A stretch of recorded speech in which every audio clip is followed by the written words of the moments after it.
Good afternoon, welcome to NMS.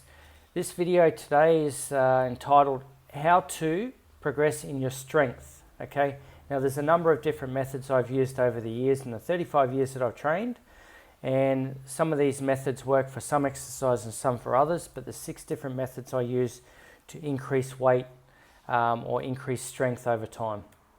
So these are the 6 different ways that I use, and then I'm going to describe each one. So number 1 is increasing weight whilst keeping reps within a rep range.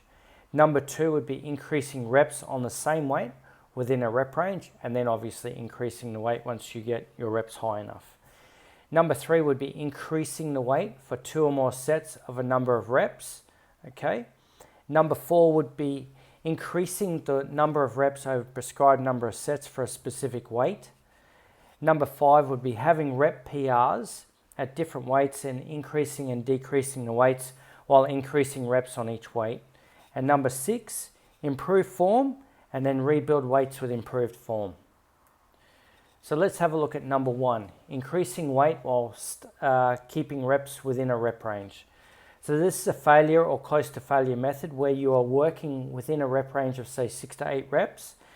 It doesn't always have to be 6 to 8 reps, but let's say you're working in a 6 to 8 rep range and you increase your weight each time while staying within that rep range. Okay, you increase the weight by the smallest weight increase each workout whilst being able to do the number of reps that you prescribe, like 6 to 8. You might even work 8 to 10, but you try to hit those rep targets every time.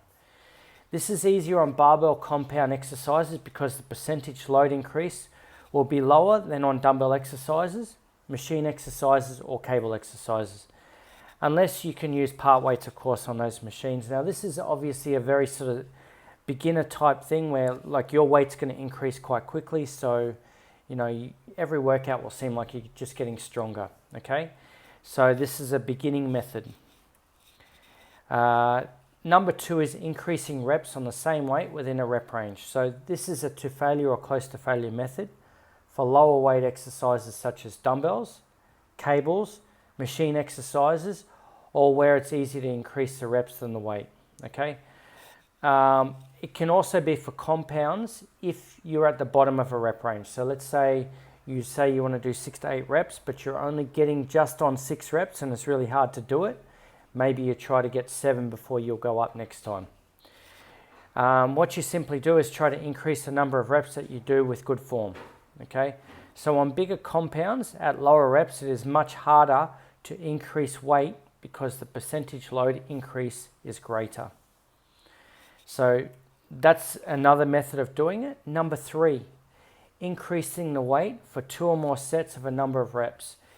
This approach is a non-failure approach used more by powerlifters. So in this approach, you may do 3 sets of 5 reps, maybe even more sets, and you will increase the weight that you do for the sets and reps.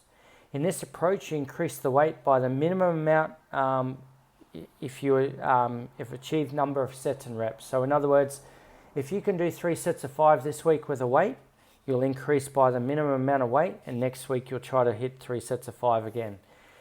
If you don't achieve all the sets and reps, you stay on that weight until you can. Okay?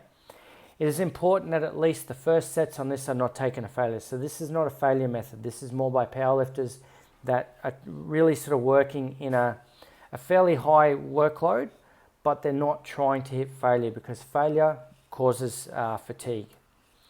So number 4, increasing the number of reps over a prescribed number of sets for a specific weight. So in this one, I like using bodyweight movements where you may do 3 to 5 sets, and you try to increase the total number of reps over that 3 to 5 sets. This method suits people that are doing low rep numbers to slowly increase their strength. So if you can only get maybe 4 or 5 reps on say a pull-up or a push-up or a dip or something like that, what you do over time is you try to increase the number of reps as a total over 3 to 5 sets. So let's say one workout you might do, let's say 15 reps over 5 sets. The next time you try to do 16, the next time you try to do 17 as a total. Now, it doesn't mean that you will just try to hit 16. You may get more, you may get 18, you might get 19.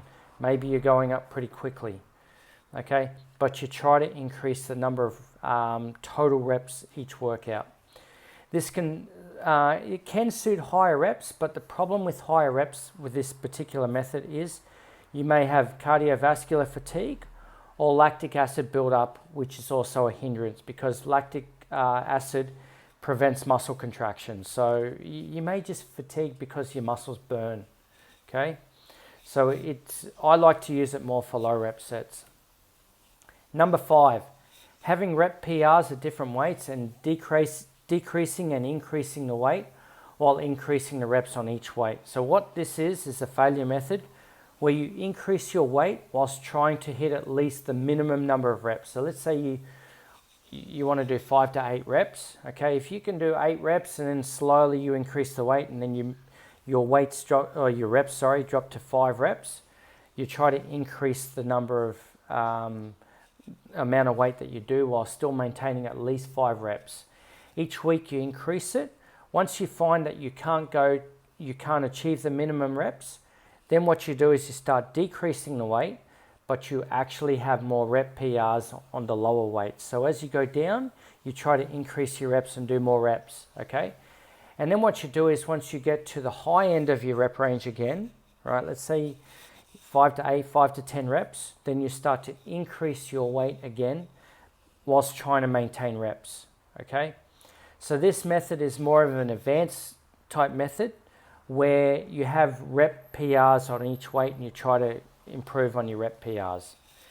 Now the final one, number 6, is improving form and rebuilding weights and reps with improved form. Now this is technically not increasing the weight that you lift, but what it is putting more actual load on the muscle, because if your form decreases, okay, maybe you're not putting as much load on the specific muscle because maybe you swing a little bit, maybe you cheat a little bit, maybe you're not as controlled in the negative. So, or maybe your rep range decreases. So if you've been increasing your weight and you're allowing your weight to get a little bit sloppy, okay, decrease your weight a little bit, improve your form, and then build your weights back up and try to maintain that form. So next time you hit that same weight, you will actually have better form when you do that weight, okay? So basically, to summarize, guys, I mean, obviously, what we're trying to do when we get stronger is we're trying to increase our weight with a number of reps, okay? And we're trying to do that over the course of time, but it actually gets harder and harder as we get stronger to do that. So the ways that we can do it is obviously increasing the number of reps, increasing the number of weights, increasing the volume, or increasing the weights over the course of time, but at different weights, or improving form and increasing our weight with improved form. Okay, simple, okay, not too complicated.